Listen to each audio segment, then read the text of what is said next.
Okay. All right. Well, I'll skip the head screen that just basically said gaining pace in Puerto Rico, because I don't want to mess with it. But thanks everyone for joining. Apologize for the technical difficulties here at the front end. I'm Tom King, and the president of Fundacion Boricana. Most of the folks who are joining are part of the Coalición de los Dispuestos, organized. It's free social and professional network, basically to promote greater understanding and action towards revitalizing Puerto Rico. So we're focused today on property assessed clean energy financing and a program that Fundacion is looking and beginning to ramp up to get this important financing vehicle established within Puerto Rico. You'll hear more through the course of this webinar on what it is and why it's important. I'm pleased, thrilled really. We've got great speakers coming to us and joining us today from some of the leading organizations involved in both establishing and growing PACE financing across the US and indeed now spreading across the world.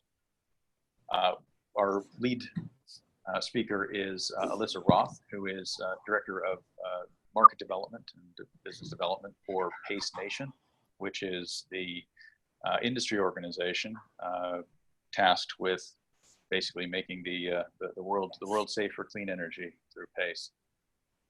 In addition to Elyssa, before we get started, I wanted to mention that Cisco Devries is also on the call. Cisco is the CEO of Renew Financial, and many consider him rightly the father of PACE, as he was the inventor, if you like, back in 2008, 2009 in Berkeley, California.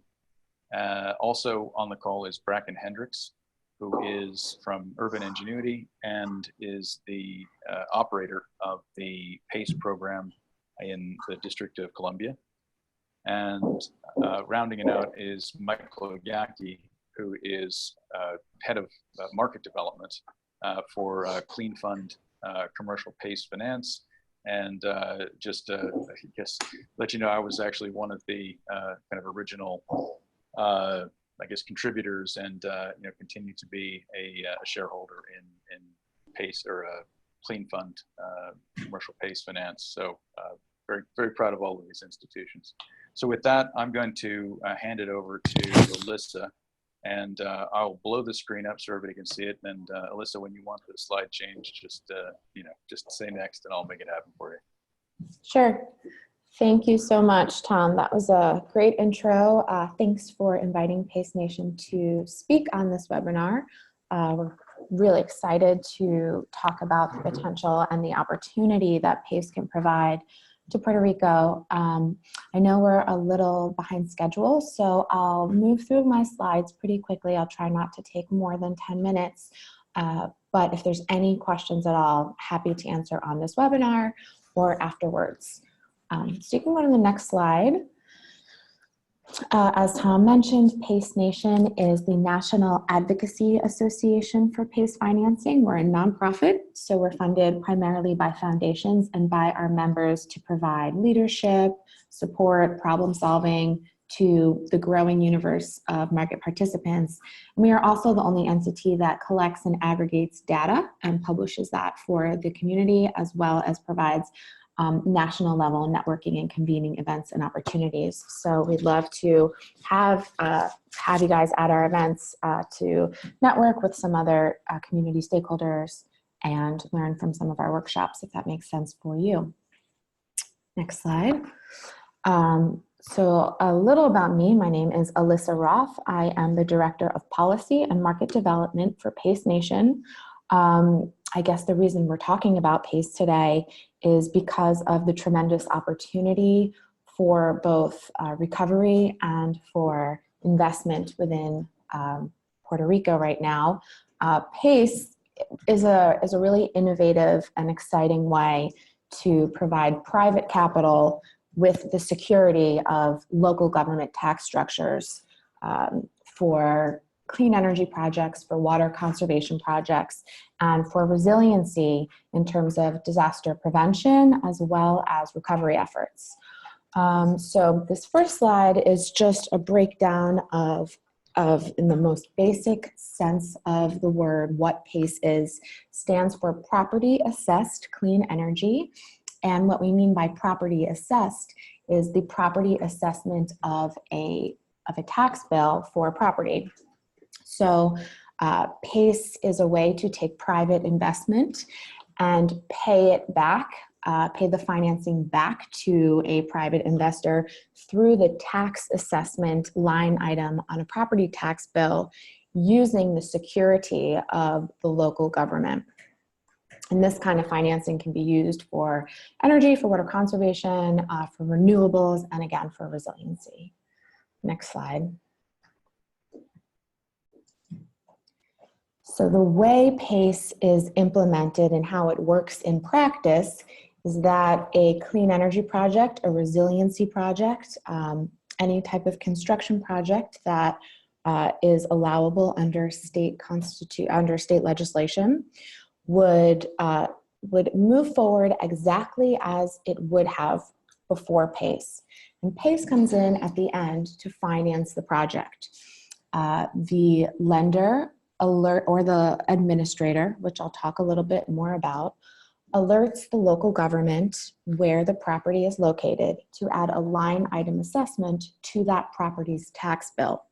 And the property owner pays that financing along with the rest of the taxes, as they always would have, to that government. And the government then takes out that portion of the tax bill, the PACE payment, and remits it back to the original lender or to the program administrator.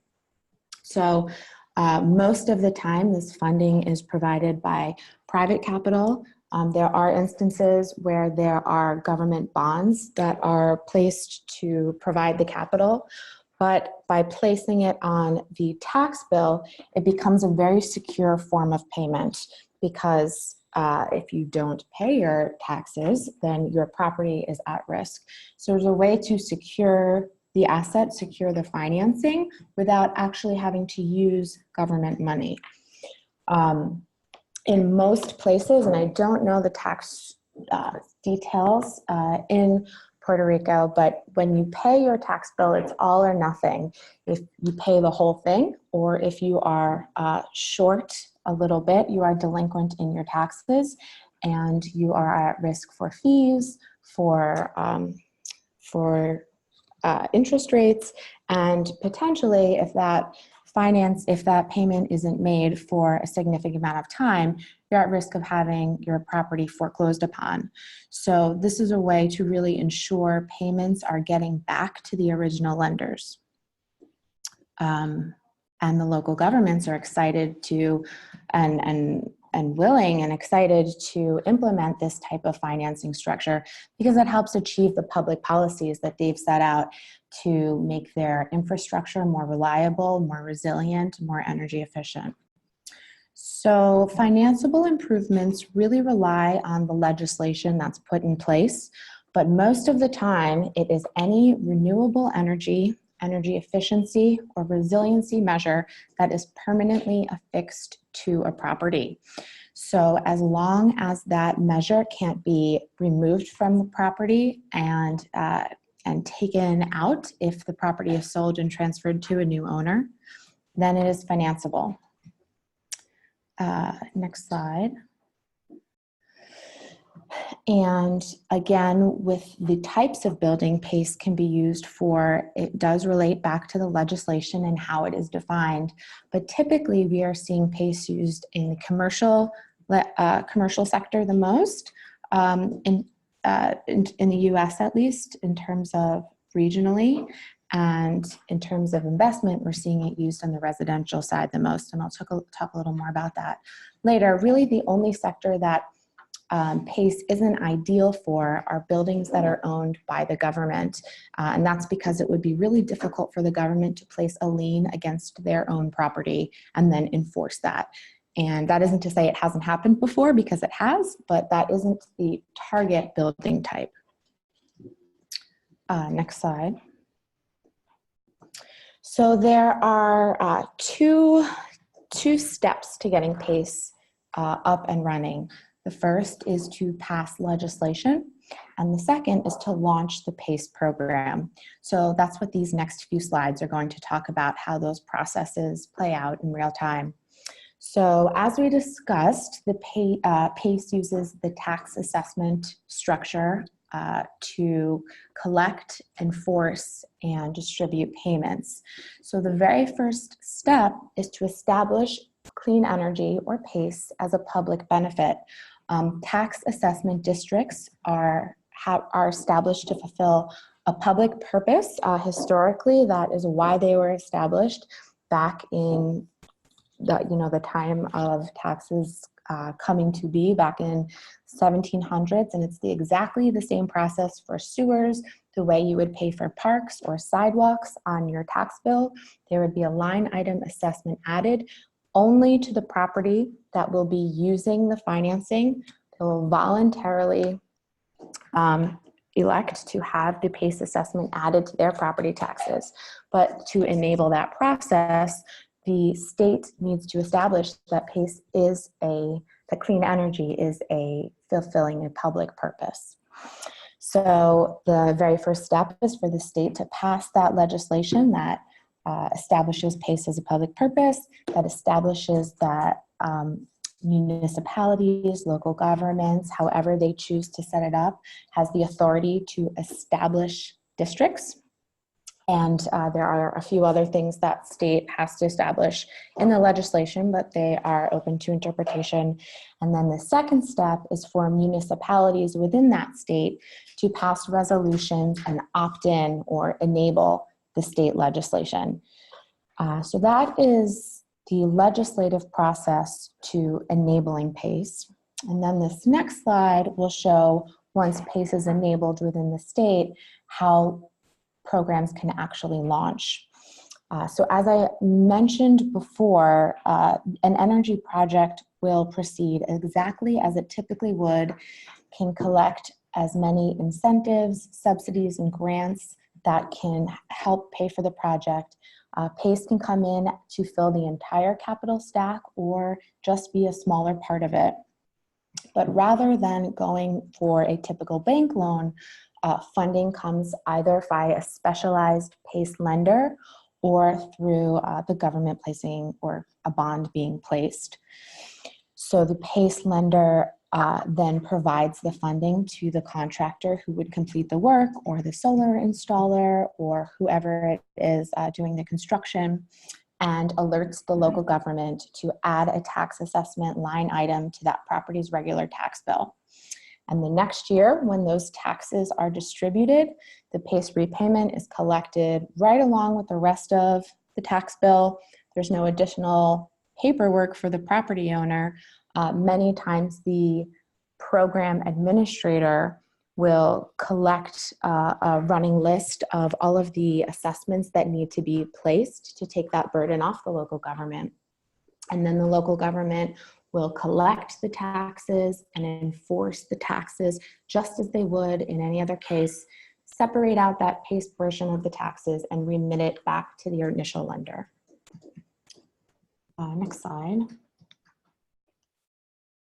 So there are four entities that are involved with every PACE project. Typically in a clean energy project, there are three entities, and that would be the lender, the source of capital, the energy service professional or the contractor, and the property owner. With PACE, there's a fourth participant, and that's the local government, who is sometimes the administrator, or sometimes that administrator role is contracted out by the government.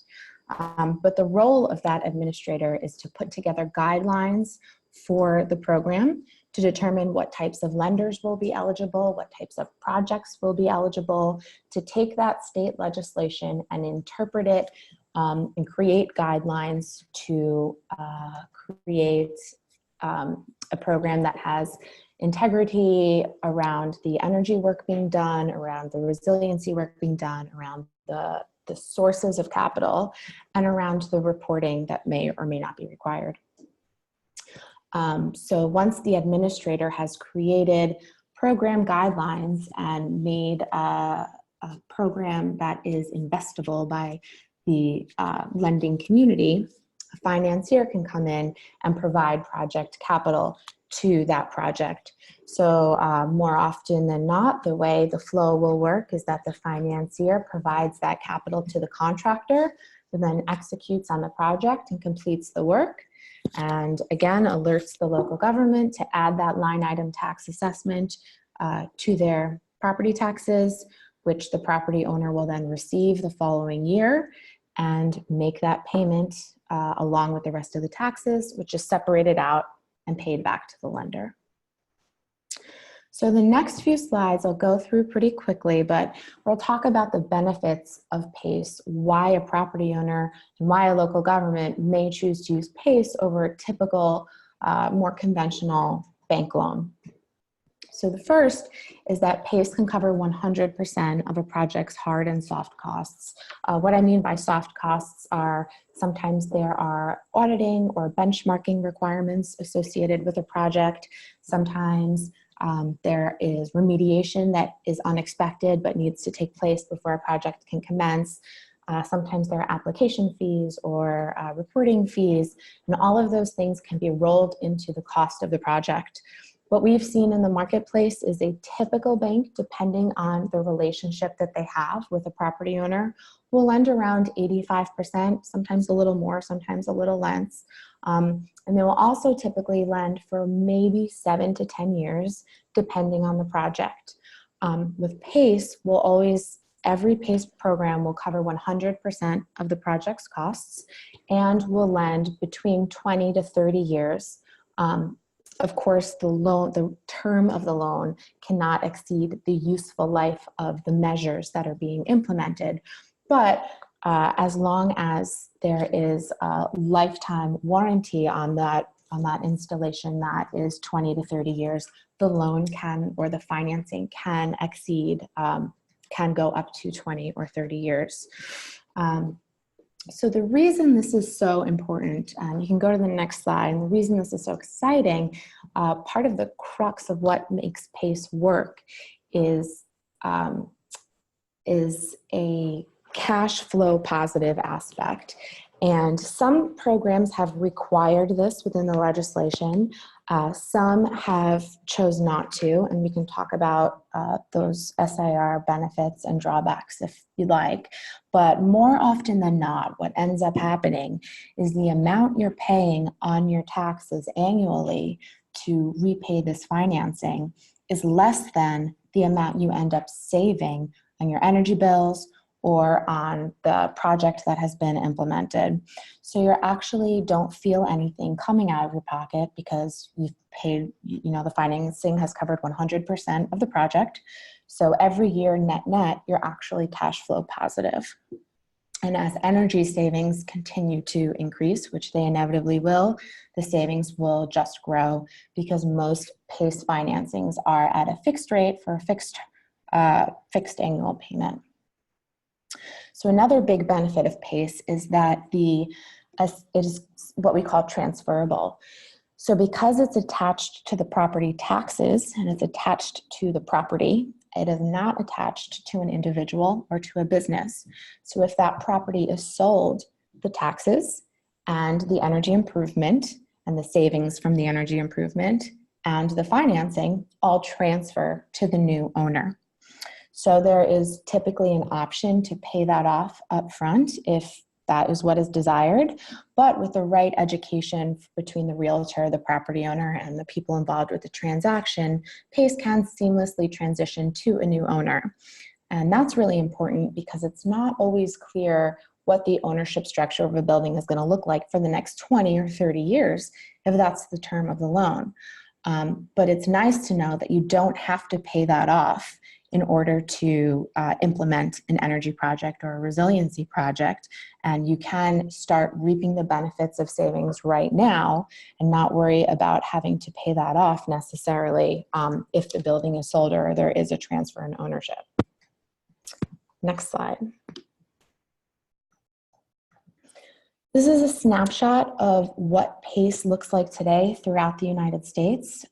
So these different colors reflect different levels of activity. So the dark green areas with red flags are where PACE programs have been implemented and projects have been funded and closed. And I don't want to get too much into this, but PACE Nation does manage relationships with every single state that is working on legislation. I'm happy to talk about where market engagement is developing. Next slide, I think that might be it. Yeah, so just as a recap, the real strength of PACE is that it is a public-private partnership. A lot of times I get the question, why does the government need to be involved with a loan product? Why can't we just leave this to the free market? And I think the most obvious answer is that the free market just wasn't meeting this need. If there was no need for PACE and these types of financing agreements weren't at such great demand in the marketplace, then PACE wouldn't exist. But we've seen really explosive growth in the last 3 to 4 years. It's meeting a market need that there was no other financing product to meet.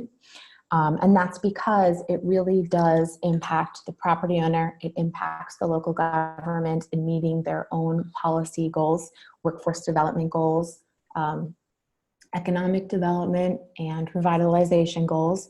And it also provides an opportunity for private lenders to have a really attractive way to enter the market. So PACE is voluntary for all parties involved. The property owner, the local government, the lender, and the administrator all have to voluntarily take part in this for it to succeed. So there is no obligation on any entity to participate. And at the end of the day, it creates long-lasting local jobs through workforce development for local companies to become engaged in construction projects that are requiring a bit more education and a bit more sustainability in the workforce drive. So that's it for me. Please feel free to reach out with any questions. Happy to talk. Great. Elyssa, thank you very much. I think we'll have hopefully some time at the end for some questions. Up next is Cisco Devries, the CEO of Renew Financial. So Cisco, I want to let you introduce yourself, and I will get your slides up here. Hey, thanks. I'll be relatively brief. Good afternoon, everybody. This is I'm Cisco Devries. About 10 years ago, I founded Renew Financial, having started the first what is now called PACE program in Berkeley, California, seeing that it works but needed some public-private partnership. It needs a stronger private partner to make it succeed. And today, Renew Financial is one of the largest PACE providers in the country, and certainly we are excited to continue the work and see how this might be helpful in Puerto Rico. So if you go to the next slide, it just has a quick snapshot of Renew. We've done about 92,000 homes in 15 states today, a little over 1.6 billion in financed projects, all of which are energy efficiency, renewable energy, or resiliency. So go to the next slide. I had the real pleasure of visiting Puerto Rico in June to speak a little bit about PACE and to see for myself kind of the opportunity and the need. And I took this picture from the airplane because it was so stark just as we're coming into land, how clearly the need was evident in the number of blue tarps that were still on roofs a year after the storm. And, that really sort of focused the mind about, well, not only do we have the need and the need to transform an energy infrastructure, but there's this enormous need for capital to repair buildings, homes, and businesses, and to get them in shape so that the next storm isn't as severe. Go to the next slide. So this is really what I wanted to kind of focus on for a moment was, what could PACE do in Puerto Rico? And I focused on the residential side a little more than the commercial because you've got such great commercial expertise coming right behind me.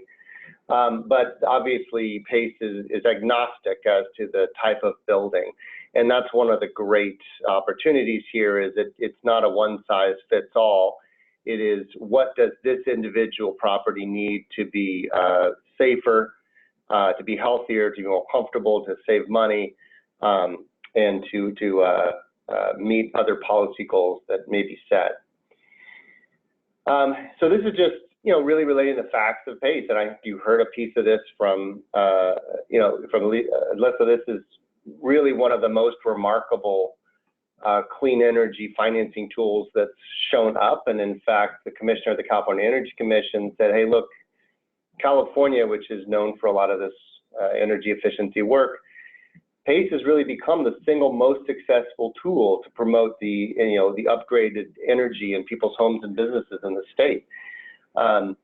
There have been studies by multiple folks, including Lawrence Berkeley National Laboratory, the University of California, and others, which have shown that just the presence of PACE financing in a community has significantly increased the penetration of solar and other energy efficiency renewable energy projects. So we know that PACE, when opened up broadly in a community, is tremendously successful at boosting the clean energy market. And that is something that is certainly sorely needed in Puerto Rico.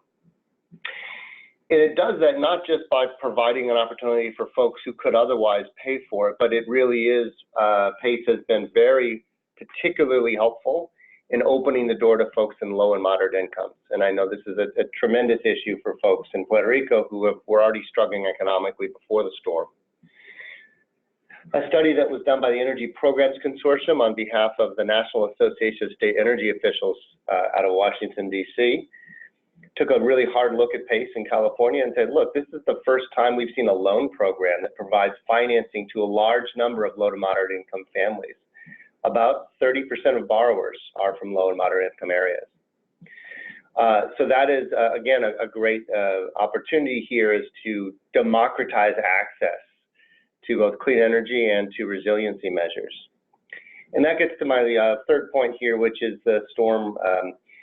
We have a lot of experience in Florida, where about half of the projects we've done there are actually hurricane projects, hurricane protection projects. So you think about wind resistance and other types of measures that help a home remain in place and the family inside safe in the event when the next storm comes through. In addition, we've been very involved in helping people recover from storms in Florida. And obviously, we'll be very focused now that Hurricane Michael has come through, where we can be helpful up in the Panhandle. But this is a really critical thing. So when people can replace their roof, or in some cases just have enough to pay the deductible on insurance to replace their roof, do other upgrades to secure the building, and then to put solar if necessary onto it there. So really a transformational opportunity there with PACE to put all those pieces together. The last slide, if we go to slide 5, is my last piece, and it just says, look, the challenge in Puerto Rico is one everyone on this phone call knows. It's very significant. Obviously, we need to pass PACE legislation. That's something that I think is, people will discuss. We're happy to help if we can. There are lots of states that have good models that may work or that should work. But you've got some other unique things. The tax collection system is not as robust, and it has some critical differences to many of those in the mainland. And so we need to look at, one, how to support that, the traditional collection, or to have an independent collection and servicing mechanism. And then lastly, and certainly I would say most importantly, the sort of economic situation, there are financial struggles on the island at every level. And so, I just looked at one example here of a common underwriting, which is that homeowners must be current on their mortgage in order to be eligible for PACE financing, and everywhere that residential is currently available in the United States. And in Puerto Rico, that would knock out about a quarter of all mortgages. And if you go back in time and look at that as the last year or two, it's even higher than that. Obviously, we have unemployment issues. The government's not in a place to provide guarantees or other support behind that necessarily. And so we really want to look at how do we open up this financing to as many people as possible, even if they may not meet some of the traditional underwriting, and then provide some sort of backstop or guarantees behind that. And there's a real opportunity to do that with both foundation funds or other recovery funds that are available to really leverage a small amount of government or philanthropic money to bring in hundreds of millions of dollars or billions of dollars in fully private capital to help rebuild homes and businesses. So I'll end there and turn it back over, but I appreciate the opportunity to continue the discussion with PACE Puerto Rico. Excellent. Thank you very much, Cisco. Appreciate that. We're going to turn now to Bracken Hendricks of Urban Ingenuity, who runs the program in Washington, D.C., and allow him to give us a few more pointers on program development and benefits. Bracken, go ahead. I'll get your slides up here. Great. And can you hear me okay? I can. Perfect. And so as you're pulling up the slides, so my name's Bracken Hendricks. I'm the CEO of Urban Ingenuity. And as Tom mentioned, we are the program administrator of the Washington, D.C. PACE program.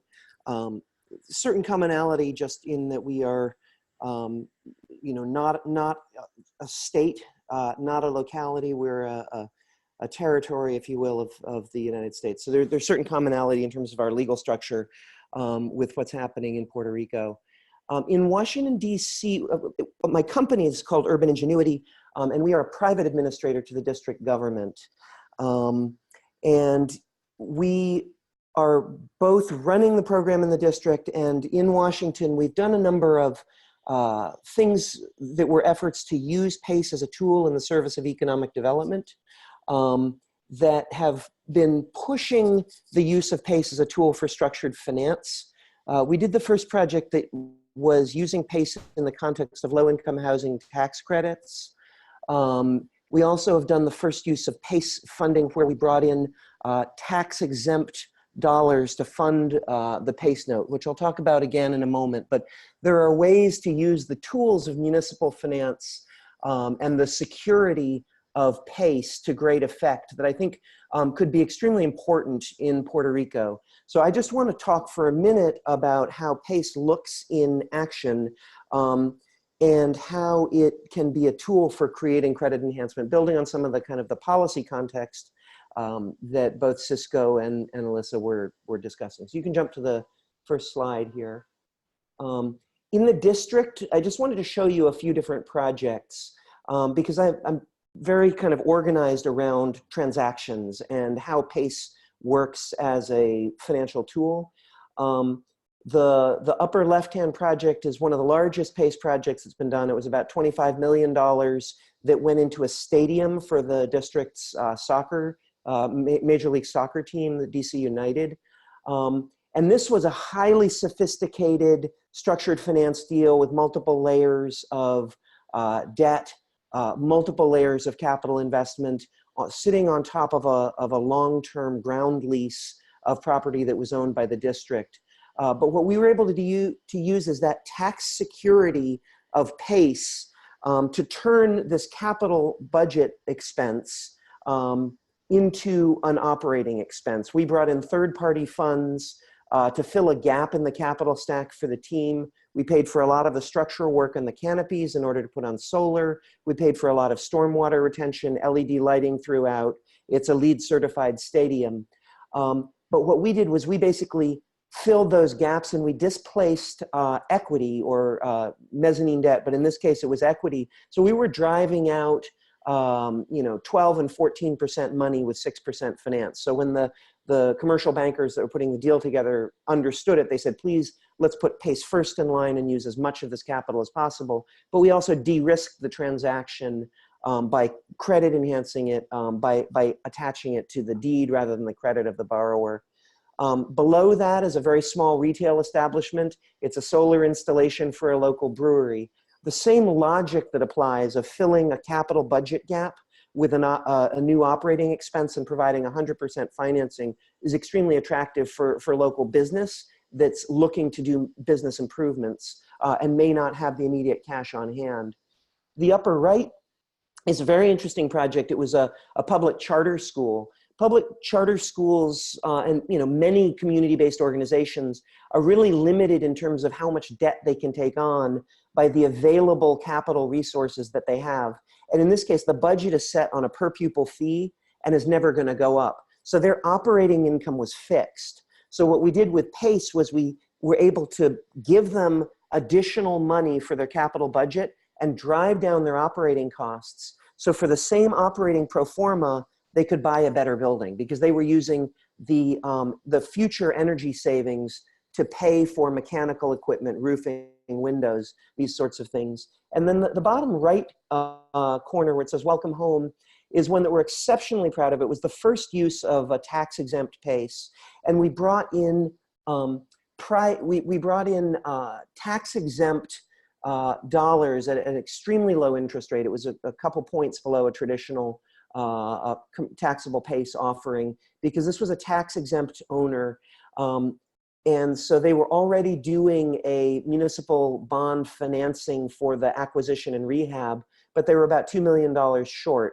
So what we did was we brought in PACE to build the building they wanted to build rather than having them value engineer by building cheaper boilers, thinner windows, less insulation. We actually brought in very low cost money. And again, it was the bond underwriting looked at this and said, well, this is a tax bill. It's an ongoing operating expense. And so they were able to mine, it wasn't carving out their debt capacity. They were able to max out their ability to draw down the tax-exempt bond financing. And then we actually came in, it was about a quarter a point cheaper than the municipal tax debt, because once they looked at the security on the PACE collection structure, they realized it was actually lower risk. Let's jump to the next slide. I'll cover this quickly. This is just, I wanted to kind of just touch on the fact that PACE is a very important economic development tool. You're credit enhancing the debt by linking it to the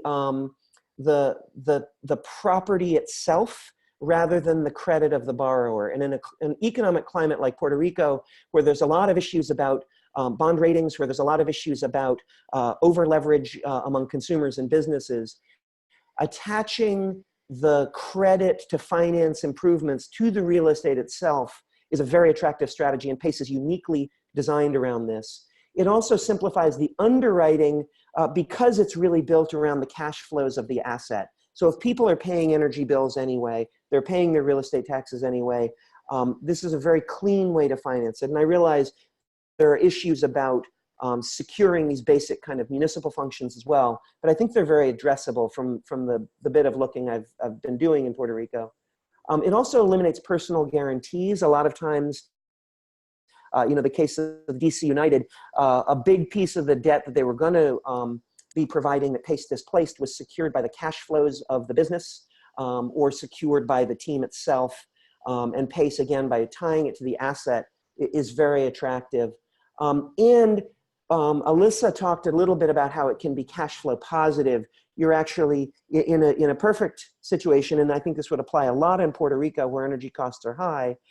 You can reduce the energy bills, the utility bills, the insurance bills below what they would be otherwise, so that you get a net savings even after you pay the debt service coverage. Next slide. So I just wanted to point to several types of projects that I think are unique in the Puerto Rican situation. Urban Ingenuity, my company, does a lot of work with district energy systems and microgrids, working with colleges and universities, municipal facilities. And PACE solves some major problems for these bigger district scale energy infrastructure installations. There are these questions about how you pay for the hookup, how you pay for the higher capital cost of burying thermal distribution systems, cold water, chilled water, hot water loops, microgrid, switch gear, these sorts of things. Essentially, PACE lets you do a very large capital project, finance it based on the long-term benefits flow. It works exceptionally well with these microgrids, district energy systems, battery storage, those sorts of things that are absolutely called for in the hardening and disaster resilience context. more broadly, Cisco has done incredible work in Florida that he mentioned. There's also seismic work in California, increasingly moving beyond immediate energy savings to these large capital investments that are necessary for a stable and financially performing real estate asset. PACE is perfectly aligned with that. Community solar, there's been discussion about that in the Puerto Rican context, and even third-party ownership of assets, whether it's solar or battery storage or even cogeneration facilities. PACE can wrap those third-party ownership structures, and essentially you can bring in a prepayment for the energy, or in other ways structure it so that you're repaying the capital to build this system through a PACE note that's attached to the property. And lastly, I mentioned the tax exemption and the use of these lower cost funds. I think especially in the Puerto Rican context, whether it's subsidized affordable housing, university campus scale installations, community-based infrastructure, or especially healthcare, medical type facilities, there are very energy intensive users with significant capital needs that need to be hardened and can do it cost effectively. And using a tax-exempt PACE structure that Urban Ingenuity has become quite expert in, it's possible to deploy much lower cost and very secure capital without getting into the questions of bond ratings. Instead, you're just leaning on the repayment through the tax code. So in the Puerto Rican context, this I think could be very attractive and really deserves a very close look. After this slide, you can jump ahead. I put a case study in, it's a couple slides. I realize the discussions have gone a little bit long. It might be good, Tom, to jump to Michael if you're feeling pressed on time. I'm happy to power through it. I can probably do it in 2-3 minutes and just show the numbers of how a deal works. But I also don't want to filibuster if it's important to get Michael in first. I think we've actually got some time. We've kind of picked up the pace here. It's about 10:02, and we've scheduled here for sort of an hour and 15, hour and 20. And so I think we'll probably have plenty of time for questions. I'll do this very quickly, but I just think it really helps me get my brain around a deal structure if I can really look at the numbers. So if you jump back,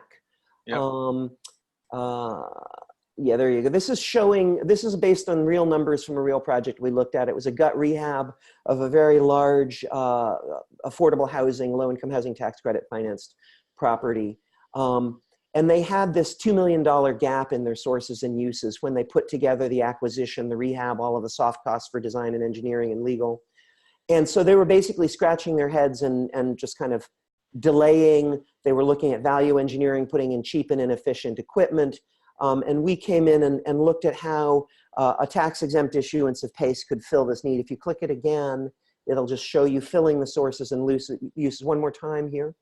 And the animation will bring up what we did was we actually added solar. So we made the deal more expensive, but we produced a lot of cash flow from the solar so that with the PACE note, we could bring in an external layer of $3 million that filled that gap for the more expensive project and built the better building they wanted. So jumping ahead to the next slide. This is just showing you, I think a couple folks have described conceptually how PACE works with offsetting savings. This is just showing you in dollars and cents. You have on the left, a $3 million capital expense. You look at it through energy modeling, you can tell fairly clearly that reliably it will throw off $310,000 of annual savings across the facility. If you look at a PACE payment to cover that note on the $3 million, you have a net cash flow of $70,000. So here you've basically solved a capital gap, provided more money into the project, but on a cap rate basis, you've freed up $70,000 of new income from the property. So this is actually literally a more valuable property that you've built at the $50 million range. You've built a $53 million building and it's throwing off a lot of cash.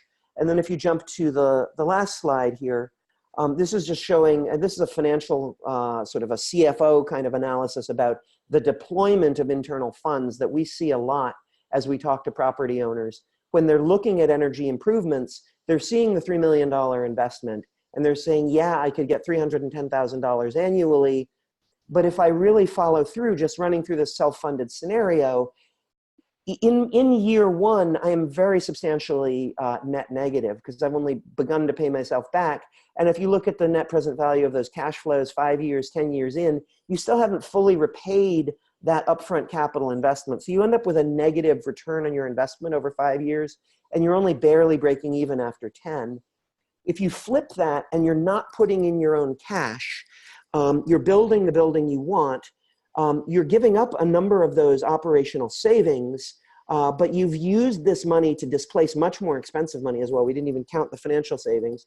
On a year-over-year basis, every year you're being accretive. The savings are greater than the debt service. So you've got the $70,000 net benefit, and you just see it accumulate so that in 5 years, 10 years, this is a positive, beneficial, and sensible financial investment. It's an infinite internal rate of return because you're making $70,000 a year off of zero investment. So it's, the math just breaks down. So that's sort of the logic. So from a property owner, a facility-based perspective, if you're trying to retain, a pharmaceutical manufacturer who has large campus-level investments, they're worried about energy reliability, they're worried about infrastructure costs. This is a way to do large capital projects that are accretive to the property owner at zero risk to the local government entity, and that are leveraging in private capital. I think Cisco's concept of bringing in philanthropic or other mission-based or public assets to credit enhance and further de-risk these private investments is very, very astute. And you can start to see how on the foundation of PACE, you could really build a island-specific, very coherent infrastructure redevelopment and energy modernization strategy across Puerto Rico. And I think it would be very exciting. And building on PACE, you go into community solar and all of these other things that are also taking root. So I guess you can show my digits on the back if folks want to send me an email. But I don't want to filibuster, so I'll turn it over to Michael and that's great. Thanks very much, Bracken. That was really useful and informative. Appreciate it. Next speaker up is Michael Yackey from Clean Fund. Michael, like I did before, I'll get your slides up and give you a chance to introduce yourself. Well, yes, I'm Michael Yackey with Clean Fund. I've been here for just about a month, which explains why I have no marketing sense whatsoever for the company. I don't have beautiful slides. I don't have my digits up, but I have had a long career in PACE. I've worked in PACE for the last 4 years. And just if you were to take this presentation, all of us have filled all different roles with regard to PACE. But for this presentation, I think you can look at it as if you were going to build a building called PACE, Elyssa kind of laid out the planning code for what it is that would constitute a PACE building. Cisco is kind of the visionary architect for it. Bracken has worked on the interiors and the flows of purpose that go inside the building, and I'm the guy who builds it. I'm the engineer, and I've actually written PACE statutes in about 3 or 4 states. I've written legislation in about a dozen others.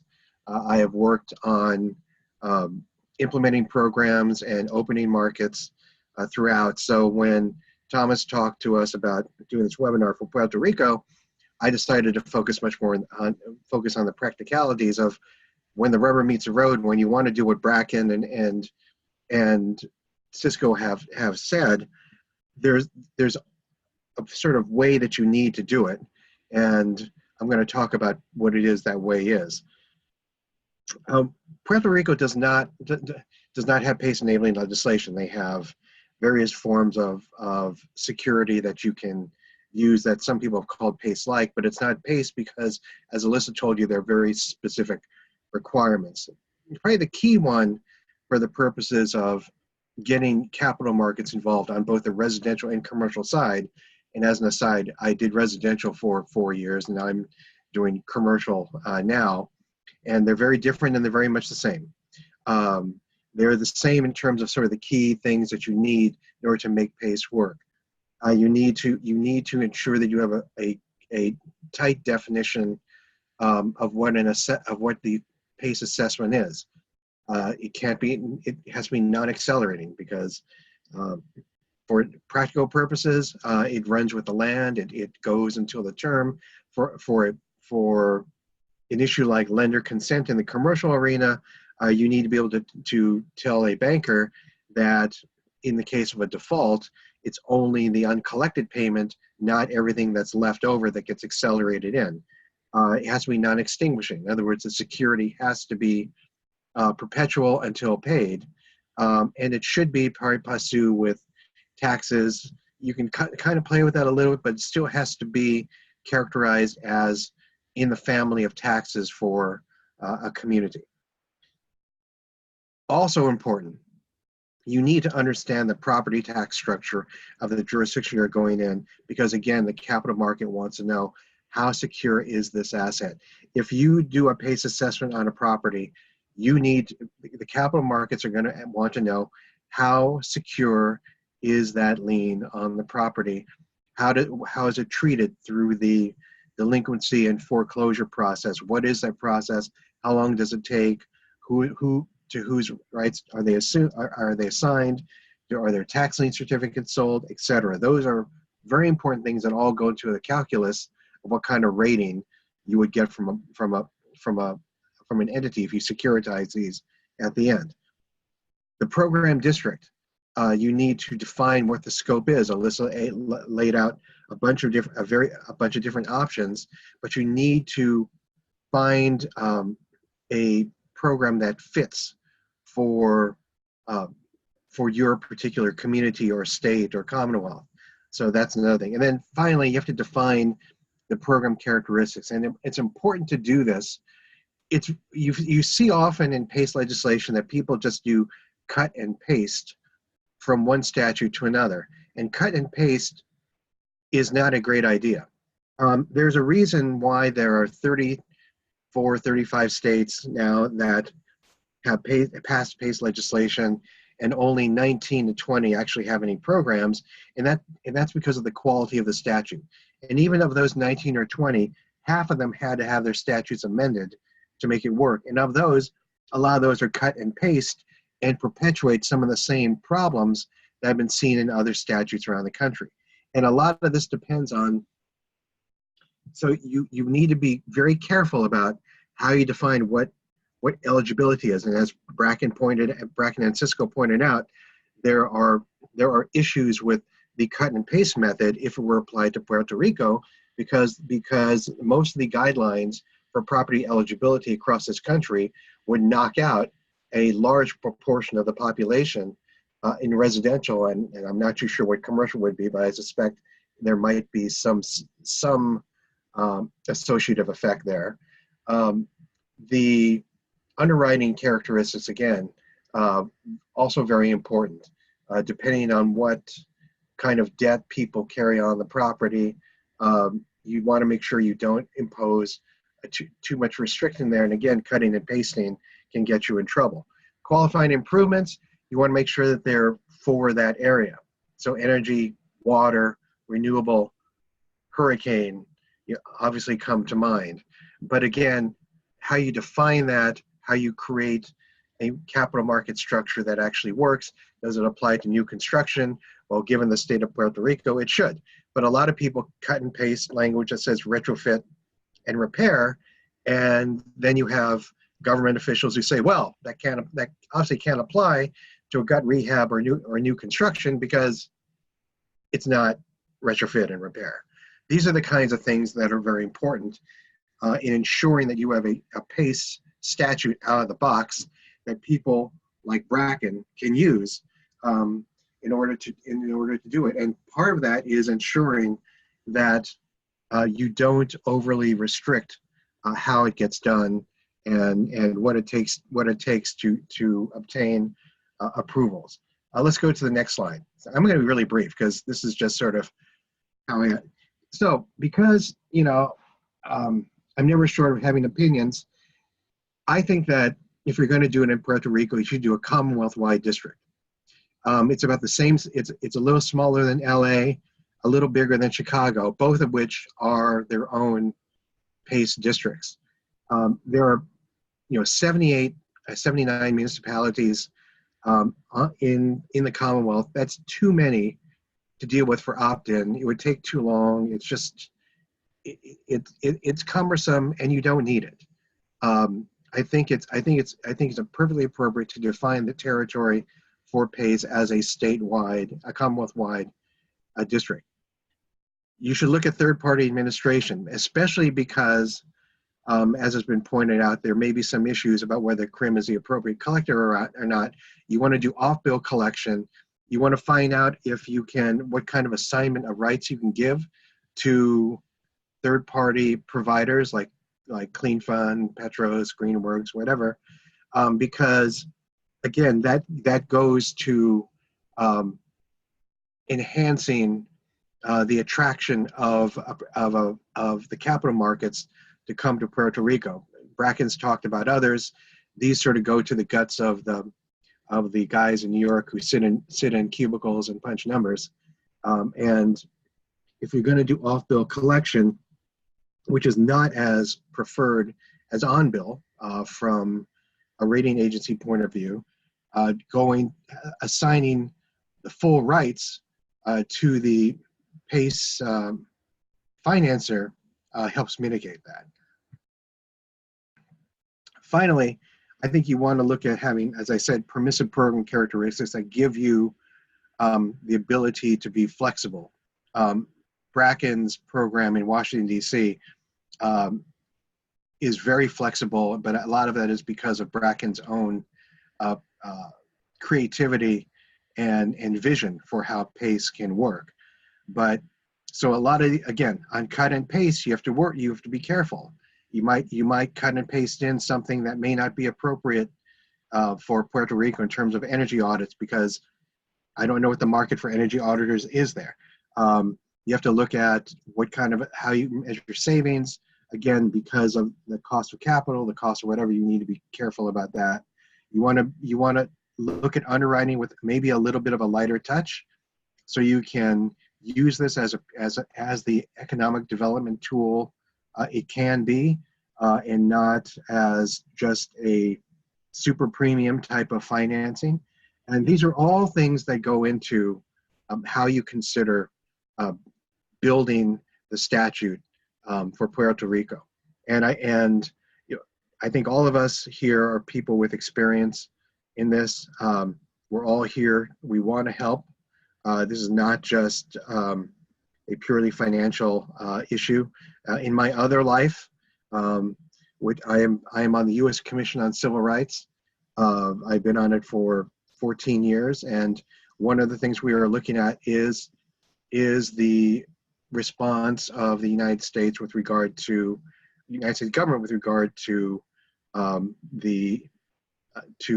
FEMA's dealings with Hurricane Maria. It is very personal to me. It's personal to Cisco, everyone here. So there's a willingness to help. There's a willingness to explore. We just have to be smart about ensuring that whatever we do put together is going to attract the kind of capital that you need, and will allow the kind of program that you want in order to make this succeed. And with that, I will end what I'm going to say. All right, Michael, thank you. That was great. I think we've probably got some time for questions for certain. But let me get in the first couple, and then we'll open it up to folks on the phone. Let me throw something out for everybody, but it's brought up really by some of the points on this last slide. Ignoring the collection structure, which I know is an area that's going to require a good deal of focus in Puerto Rico. But one of the things that wasn't really as prevalent and hasn't been in other markets, and wasn't in the thinking large scale when a lot of PACE legislation was brought together, was the idea of basically energy storage. So similar to types of retrofits or constructions that address seismic or hurricane preparedness in a large way, it's difficult to characterize these improvements in a quantitative way. Clearly they can save on future costs, but there's a probability attached to it. There's maybe insurance and others. Do people have thoughts about, in particular, looking at incorporating energy storage, which in a market like Puerto Rico is difficult to quantify the value, but everybody wants it and everybody needs it for the resiliency aspect. And trying to think about the cost of that onto a project relative to the savings and other characteristics that are people are typically looking for to approve a project economically. I'm happy to jump in if that's good. Yeah. This is Bracken here. We've funded or sort of structured financing, looking at it through PACE, but also through other tools. We've sort of looked at putting together deals that include energy storage, battery storage in particular. And it is tough. I think what your question is a good one because it gets at the core point that at the end of the day, PACE is a financing tool and the note has to be a strong financial asset. And you have to understand the performance of the cash flows and the ability to repay the note. So PACE does a very nice thing that you're securing, you're basically credit enhancing the repayment of the debt, not on credit, and secondarily really on cash flows, but you're tying it to the physical asset. When you try and finance battery storage under a power purchase agreement or in another structure where you're bringing in tax equity and debt, really drilling down on the cash flows associated with storage can be hard. They're very policy dependent. A lot of times the economics are pretty substantial in terms of the types of ancillary services, voltage regulation, different kinds of black start capacity. I mean, you are providing real value to the grid and you really can get paid for it. And so those cash flows, when you put together a deal, can be meaningful. The problem is when you're organizing the investment, if you don't trust these sort of policy-driven cash flows tied to the storage and those kind of ancillary services markets instead of just a payment like a PPA for solar, it's very, very hard to deploy investment against it. So having very secure, stable, long-dated debt can be a real asset in putting those deals together. We've looked at a bunch of solar plus storage deals where we basically say there's a nice upside from the storage if it performs, but then you build a kind of a minimum project where you're getting cash, renewable energy credits and other benefits out of the solar. And then you just look at it as a very capital intensive solar project so that you have a worst case scenario where you're carrying the capital cost of the storage through the solar. And you can still make those deals work, and PACE really helps with that. And then you can go and access the other financial benefits. This is We've done, Michael. just real quick, we've done 72 residential storage projects, about half of which were solar plus storage. And for the most part, our sense is, in some cases, it's a financially beneficial project, meaning they're saving some money using, leveraging time of use rates or something. And in some cases, it's purely a sort of a resiliency measure. They want to have power when the grid goes down. Right. This is Michael. I was just going to add to that. Depending on who you define it as resiliency or as solar plus, but if you're going to do it as solar plus, and even if you're going to do it as resiliency, how it interacts with the with the utilities in terms of net metering, those kinds of issues are going to be very important in terms of designing any sort of storage policy, because again, as Bracken suggested, there's a cash flow positive issue that's got to be discussed in how anything that you put out there gets put together. And I also think it's important to consider how the legislation phrases the definitions behind renewable improvements, energy improvements, resiliency improvements, to make sure that it is a broad definition that will encompass all measures that property owners will find desirable, and isn't so specific as to require amendments every time there's a new technology that someone would like to implement. Yeah, that's very well put. I'm glad everybody added to that. I think it's important for people to know that there's obviously a great deal of uncertainty about the rules and the nature of the grid going forward. And I think the answers, the takeaways are, that's going to be important in assessing it. But we want to make sure that the legislation, doesn't preclude or go down blind alleys potentially, that there's enough dynamism in there. And then ultimately it would be up to, the risk appetite, the underwriting conditions of the PACE lenders themselves. All right. So Bracken, at some point I want you to talk to me about the tax exempt stuff. That may be a little esoteric for this call, but I'd love to learn more about that. Are there any questions from people on the line for our speakers, or any questions from the speakers themselves?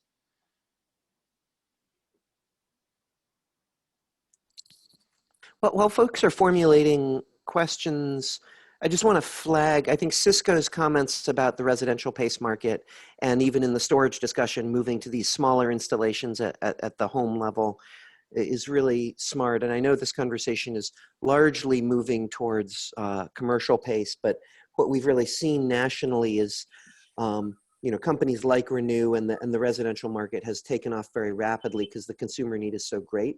And I do think that combining the energy of the residential and the commercial programs makes good sense in Puerto Rico, and the need is high. So I'm glad that's been surfacing.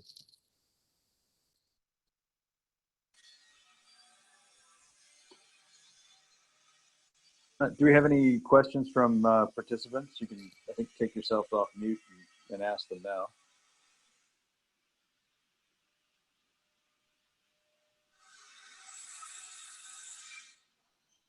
Nothing there. All right. I think one more, a thing of interest for residential. I love the idea of residential PACE. There are perhaps some difficulties in terms of the way that the property tax system has been set up and the way that it's been participated in on the residential side. There's a lot of informal housing that has been set up that either isn't recorded in the property tax system, or that has been put up but not necessarily built to code. I mean, we can be absolutist about this, but are there any thoughts on potentially ways to begin to address this, to expand the potential market of eligible residential customers for PACE going forward?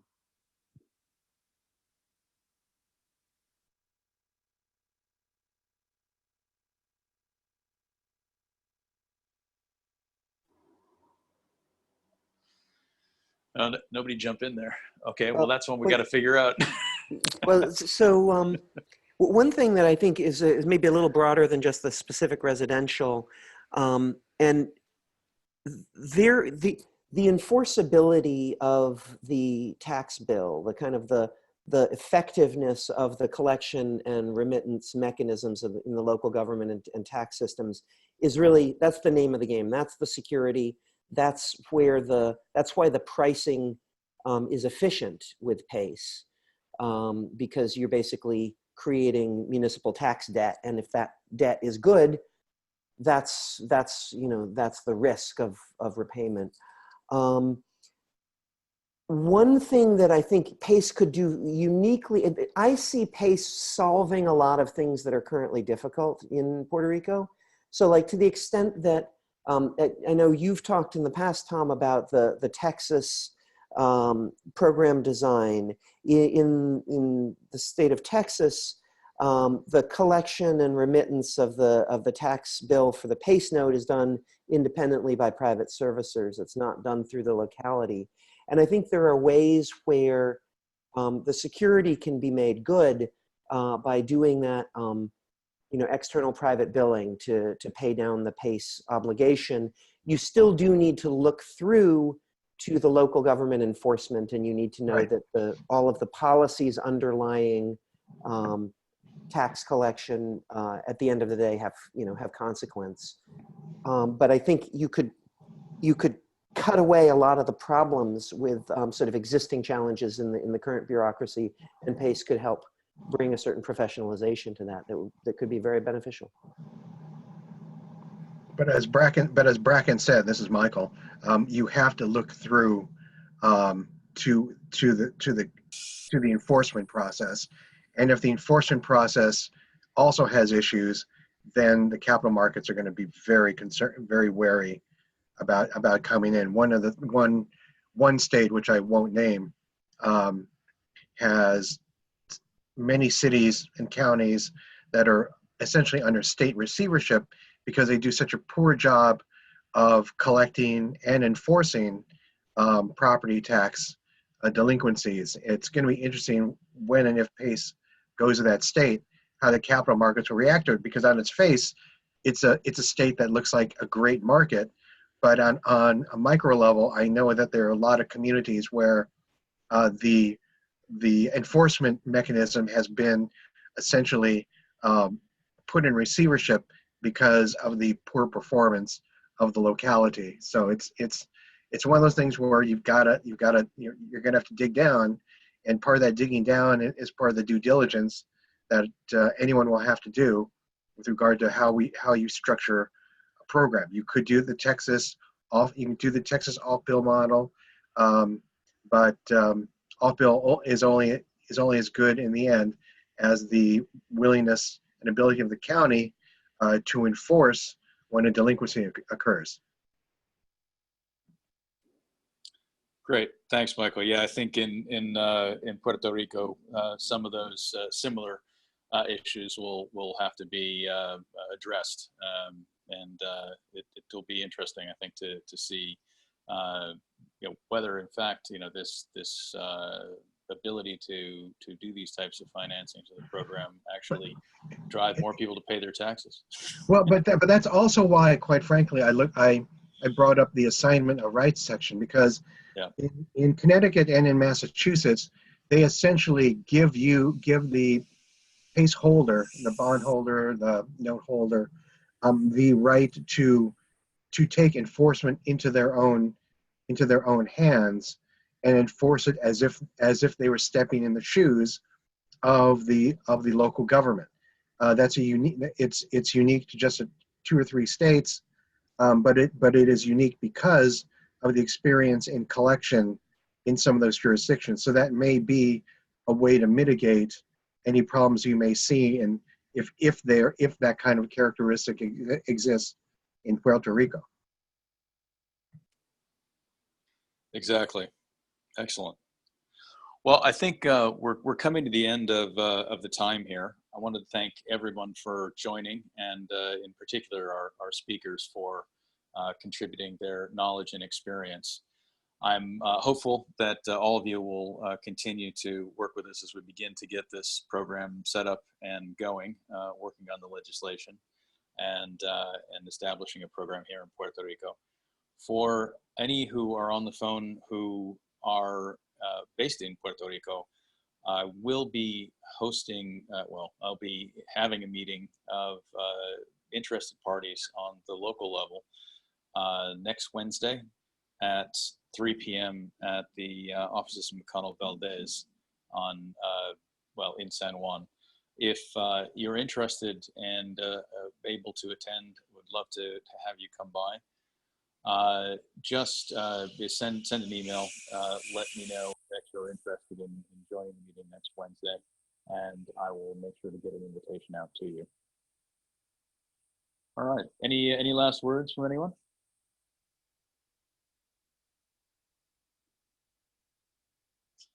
All right. Well, thank you all for joining, and we look forward to your participation and working with all of you in the future. Thank you.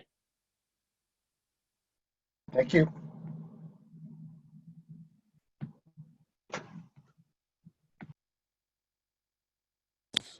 Thanks, Tom.